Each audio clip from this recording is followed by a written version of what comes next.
to King Cross? What? King Cross. Yeah, I've been to King Cross.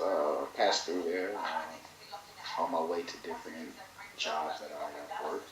I've also had friends of mine that I went to uni with who were coming over here to take up some courses in accounting, be placed there in the dormitory right across the street from the station.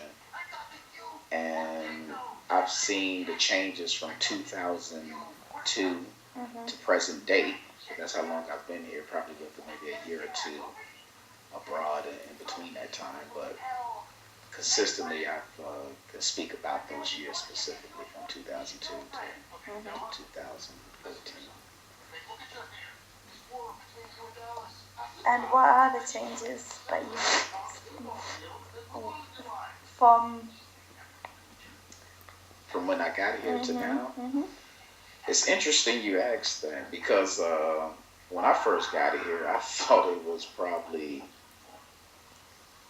the most drug infested area nearest to central London.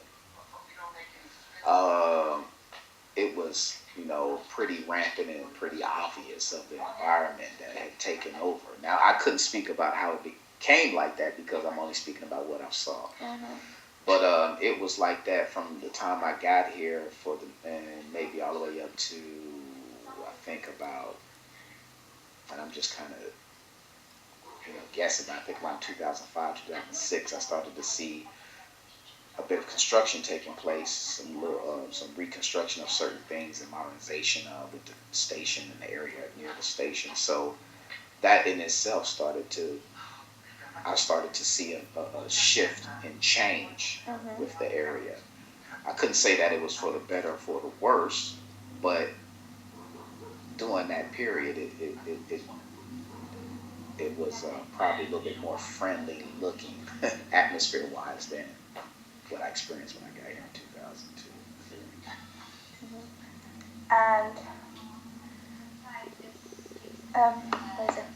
And what do you think of the area right now then? Because obviously you've explained all of these changes that you have seen. So what do you think? What has progressed throughout? Well, numerous things have progressed. I mean, I have to tip my hat to the city of London and the borough of King's Cross. If that's the borough, I don't know for sure. But the drug-infested atmosphere and community, as you will, that existed is no longer present. That is obviously a positive thing. I remember walking through King's Cross and kind of chuckling, coming from a big major city and was supposedly growing up in the projects, that I would get approached so openly about someone looking to buy heroin. And I thought it was kind of a culture shock. I didn't really expect that from old conservative London. You know what I mean? So now, to think that would happen based upon the outlook and environment today in that particular area, it would be hard pressed to convince someone that would be possible, that would happen again. So, it's come a long way. It's more neat and it's more modern, if I could say that. I think that it kind of gives the city a facelift, because honestly, I thought it was one of the most horrendous looking areas of the city of London. Between that and Stratford, I thought we were competing for the ugliest first tier city on the global scale. I was really disappointed by the look of that area, specifically King's Cross. So, but then again, I'm speaking from someone who's coming from abroad. Have you been living there have you been living in London for 13 years? Yes. So you do have the experience. So. Yes, I can say that. And I, the different jobs that I worked in the different areas of the city, I've passed through there numerous times on a consistent basis. So, yeah, I can say that.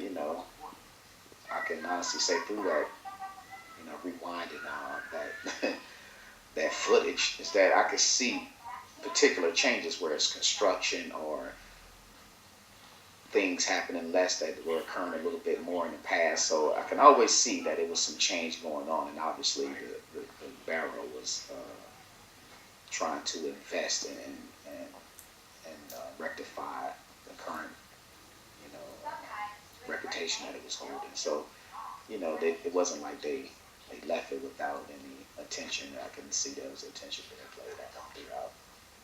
Did you know, like, for certain years, because obviously they've been working on this development, did you hear anything about it, or did you see any information being advertised, or I didn't. about the scheme? You know, funny enough, I didn't hear anything advertised about it. I mean, obviously you hear word of mouth of the people who may work for different aspects of the council. I mean, at the time, I was working for Connections as a personal advisor, and I was sitting on a social inclusion panel in Wood Green, and they had a scale of what the city was going to look like in 2012, and I was really thrown back. I was thinking, how is this going to happen with the way that construction is done based upon what I had experienced up to that time? I couldn't see them accomplishing that, and that was in 2000.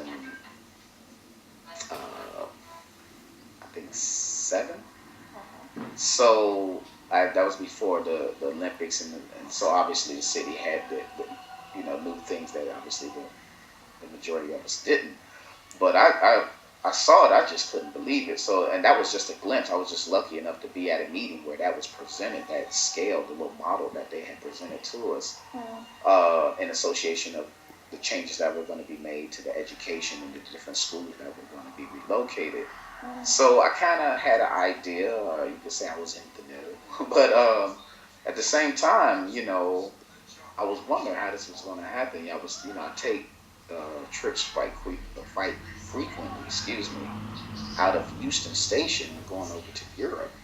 So, you know, even as I was watching the construction, I still couldn't see that final product. But then again, you know, I'm not an architect and I'm not a foreman, so I do understand that. But at the same time, you would think that you can get an idea of what's being built even when construction begins in certain areas. So at least that's what I thought. I hope that answers your question. So do you think the area is successful at the moment? I think it's a work in progress. I wouldn't consider it a success, but I consider it a strong improvement. Okay. And that's it.